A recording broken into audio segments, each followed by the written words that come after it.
think what impressed a lot of people about David, he never had anything wrong to say about being the other. And so as the convention went on, I think it became obvious that David Young is somebody who could unite our party, that everybody felt would do a great job. And he run, I think, a great campaign. He's up against one of the Richards. Well, you know her better than I do, but I'm going to tell you why I feel so strongly about this. When Julian ran against her in 2008, 2006, I was the president of Des Moines University. I was out of politics, but I helped put it, and frankly, the Republican Party didn't do much to help her, not the state party, or the Senate.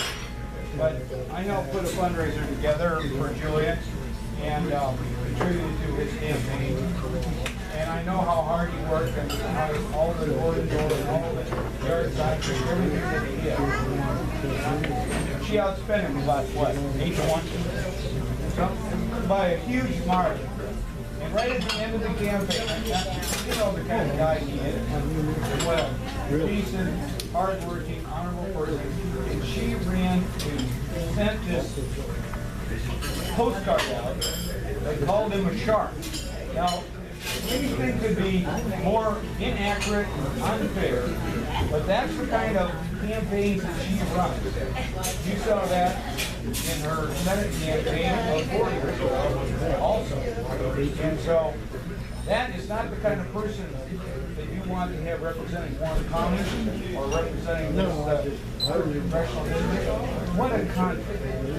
You got David Young, somebody that worked for Senator Grassley, hit the ground running in Washington, D.C. She has our conservative philosophy. She's running against somebody who was one of the liberals in the Iowa Senate that voted for all this debt and deficits of Chet Culver and left the state with a big financial mess. We need somebody to clean up the financial mess in Washington, not make it worse. We got a great candidate to do that. It's an honor and privilege for me as governor of Iowa to introduce the next Congress from this district, David Young.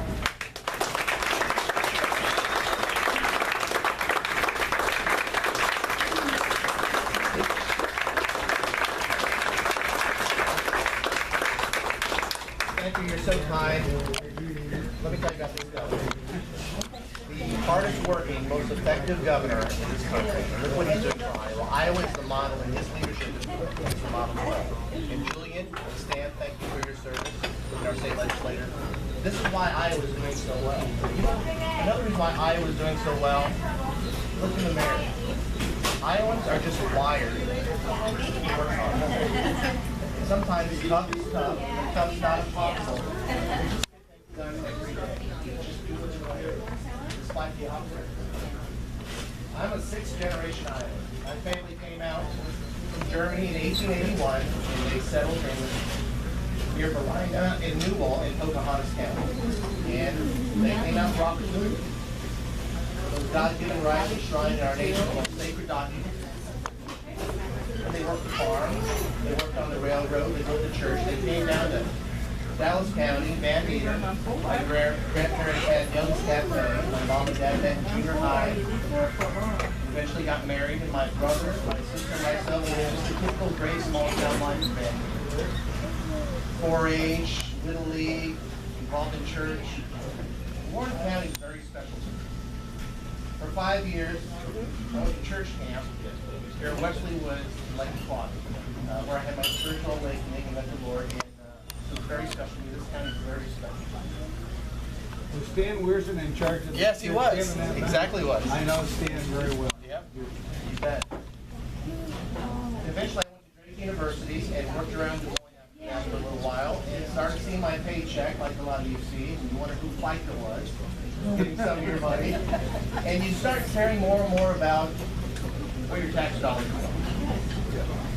What's going on with Washington with public policy. So I went to Washington, D.C., and I knocked on Senator Grassley's door. And for the past 7 years, it has been an honor to work for you, side by side with him, for Iowa. And he taught me 3 really important things. Number one is how to listen. Now I'm up here talking, but most of the time I'm out asking questions. What do you see going right or wrong in this country? What are your solutions? What are your dreams, aspirations? What are the problems? How would you fix them? I know how to listen. I can be no better advocate for you in Washington, D.C. if I don't know what you're thinking. Number two, remember who your boss is. You have the ability to hire me and fire me. I report to you. It happens to some members of Congress who lose their way. You just saw Eric Andrews lose a primary House leadership. Gone. Forgetting who your boss is. I will not forget who my boss is. And three, as someone of faith, like Senator Grassley is and myself and others, you don't have to sell your soul out to get something. Just be God. Stick to your principles. And just do what's right. Now, the American dream is still there. There are challenges, of course, and we'll always have challenges. But we can rise and meet them and beat them back and be victorious. Three deficits I talked about that I see. Budget deficit, the jobs deficit, and the trust deficit. The governor mentioned $17 trillion, and we're going up from there, folks. And you know, it's something that affects us all, and it's not one party just to blame. There's been times when some of our own have gotten loose and lost their way. We must use the party just not just for the sake of our party, but for the sake of this country. We need balanced budgets, just like we do here in Iowa. We need fiscal discipline. It's good enough for you to balance your budget at home. Good enough for businesses, so why not cut the government? It's your government, it's your money. The jobs deficit in Iowa, we're doing pretty darn good. Thanks to our leadership here by the governor and your hard work most of all. But we can do better. And it gets so frustrating for some folks sometimes, they just drop out of the job market and of the search. Some of those folks are our friends, our families, our neighbors. They deserve better. We need leadership in Washington, especially at the presidential level, to lead on these tough issues. We do not need to be taking 1/6 of the economy, our healthcare industry, and giving it to government. We need to pass the Keystone Pipeline. Those are jobs, that's energy security, that's national security. Oh, okay, thank you. Our tax code, if you really want to get this economy and get it rolling again, our tax code, 74,000 pages is our tax code. If you have insomnia, if you're having trouble sleeping at night, take that tax code out, you'll be asleep by page 1. But this is serious stuff. We need to simplify it, flatter, fair. Let's have that debate. It's your money. You know better what to do with it. And we need to make it permanent. I've met so many folks who want to grow their farms, their small business, their entrepreneurs, they want to create a business. But with this patchwork tax code, they're going to sit on the sidelines. Bring permanence to it, folks will invest in this economy and create jobs. And the trust deficit. You know, we see a president now. There's a lot of these things going on that we read about and hear about. But they're not scandals, but they're phony.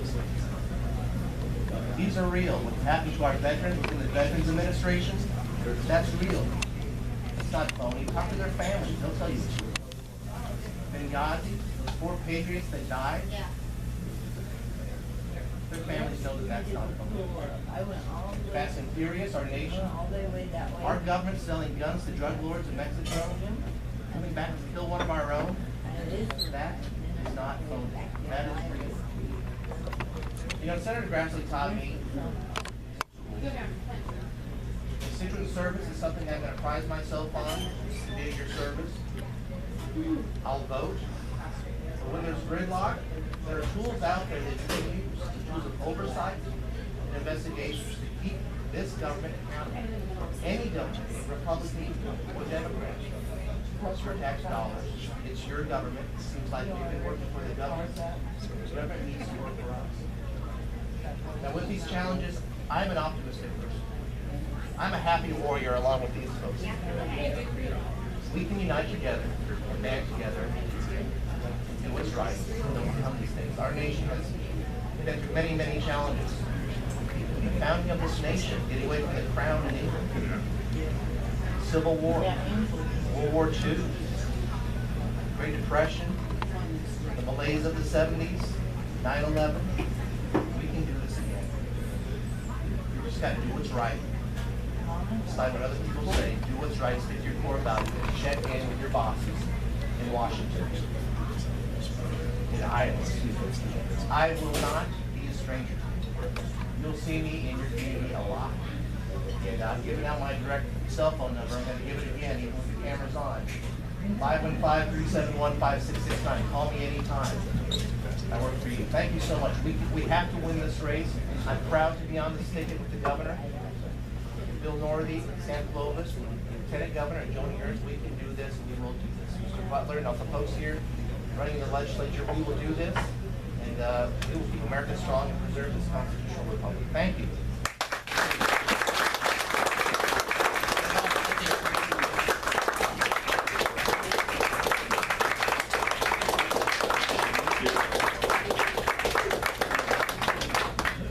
See you. Thanks for coming. Good to see you. You bet.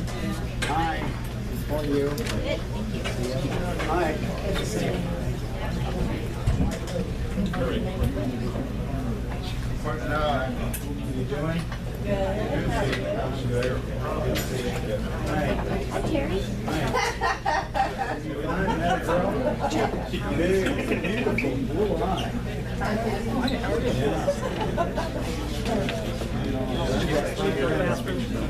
Yeah, they're everywhere. Hi, Larry. They're fun. They're fun. We got a message for you. Hello? That's great. Good.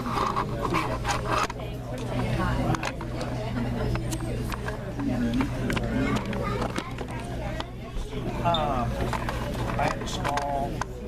How you doing?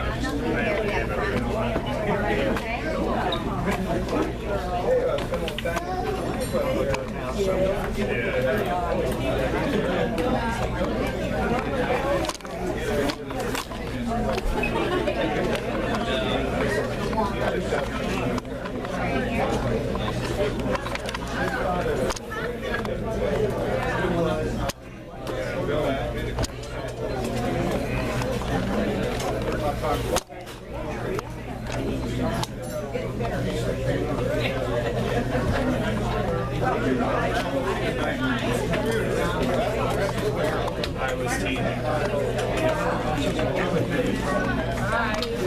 Well, the main federal just after.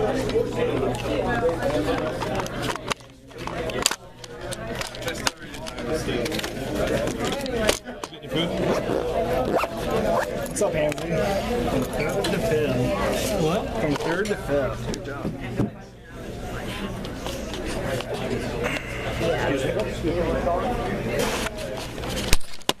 Ready to go?